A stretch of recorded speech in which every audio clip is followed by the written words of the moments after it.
Welcome to Reddit's storyline, where sometimes the best revenge isn't loud, it isn't immediate, but it's so perfectly planned that the other person ends up destroying their own life without even realizing it. Today's story is about a guy who noticed something small, something almost insignificant at first, but that tiny detail slowly turned into a suspicion, and that suspicion turned into a plan that was honestly one of the most disgusting, but also one of the most satisfying acts of revenge you can imagine. And the craziest part is, the guy who caused all of this thought he was getting away with it the entire time.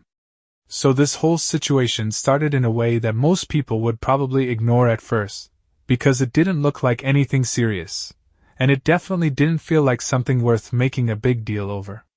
Opie had a gas can sitting in his backyard, just a normal 5-gallon container that he used for his lawn mower, and for a long time, it was just part of his routine. Something he didn't really think about unless he needed it. But then, slowly, he started noticing something that didn't quite add up, because every time he went outside to mow the lawn, the gas can seemed a lot emptier than it should have been.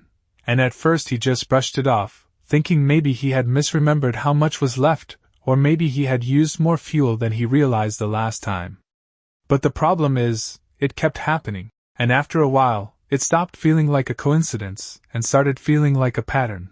And once you notice a pattern like that, it's almost impossible to ignore it, because your brain keeps coming back to it, trying to figure out what's going on. So instead of dismissing it again, Opie started thinking about what could realistically explain it, and the more he thought about it, the more one possibility started to stand out: someone was taking the gas. Now that idea sounds kind of ridiculous at first, because who just walks into someone else's backyard and steals gas like that?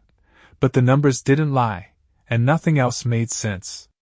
So instead of confronting anyone right away or jumping to conclusions, Opie decided to do something smarter, something that would actually give him proof instead of just a suspicion. And this was back in a time where security cameras weren't something everyone had installed around their house, so he had to improvise by setting up his laptop near a window, pointing the webcam toward the backyard, and using motion detection software to record anything that moved. It wasn't perfect, but it was enough. And what he caught on that camera pretty much confirmed everything, because not long after he left the house one day, the footage showed his neighbor casually walking into his backyard like it was completely normal, going straight for the gas can, picking it up, pouring some of it into his own container, and then placing it back exactly where it was before leaving. No hesitation, no looking around, no attempt to hide what he was doing. Just complete confidence that he wasn't going to get caught. And that's the moment where everything changed.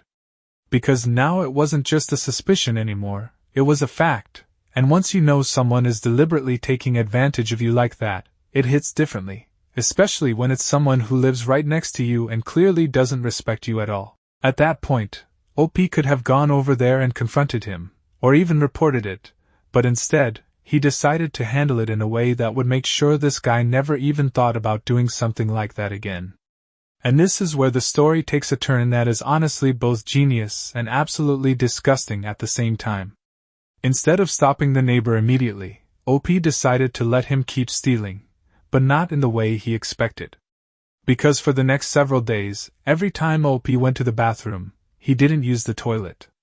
He used the gas can, and he kept doing that consistently, slowly filling it up more and more, until eventually the entire container wasn't gasoline anymore, it was something else entirely.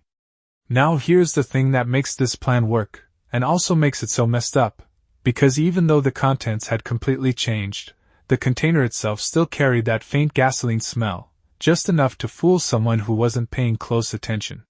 And if there was one thing Opie had already learned about his neighbor, it was that he wasn't exactly the most careful person. So once everything was ready, Opie needed to make sure the trap would actually be triggered, and that meant creating the perfect situation where the neighbor would feel safe enough to steal again without hesitation. So he made it obvious.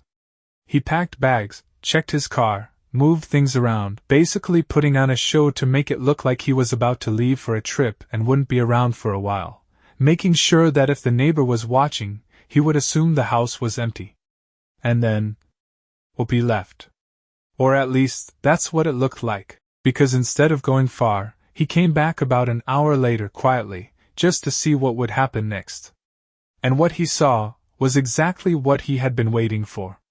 His neighbor was outside in his own yard, trying desperately to start his lawnmower, pulling the cord over and over again with increasing frustration, his movements getting more aggressive, his face turning red, clearly confused and angry because the machine just wouldn't start no matter what he did. And if you've ever seen someone slowly realize that something is seriously wrong, you know that moment where confusion turns into panic, and panic turns into anger. That's exactly what was happening right in front of him. But it didn't stop there. Because after struggling with the mower for a while, the neighbor eventually gave up, probably assuming it was just broken, and decided to get into his car instead. And for a brief moment, everything seemed normal again. He started the engine, pulled out, and drove off down the street like nothing had happened. But then, just a few blocks away, the car stopped. Completely. And not in a small inconvenience kind of way, but in a way that clearly meant something inside that engine was seriously damaged.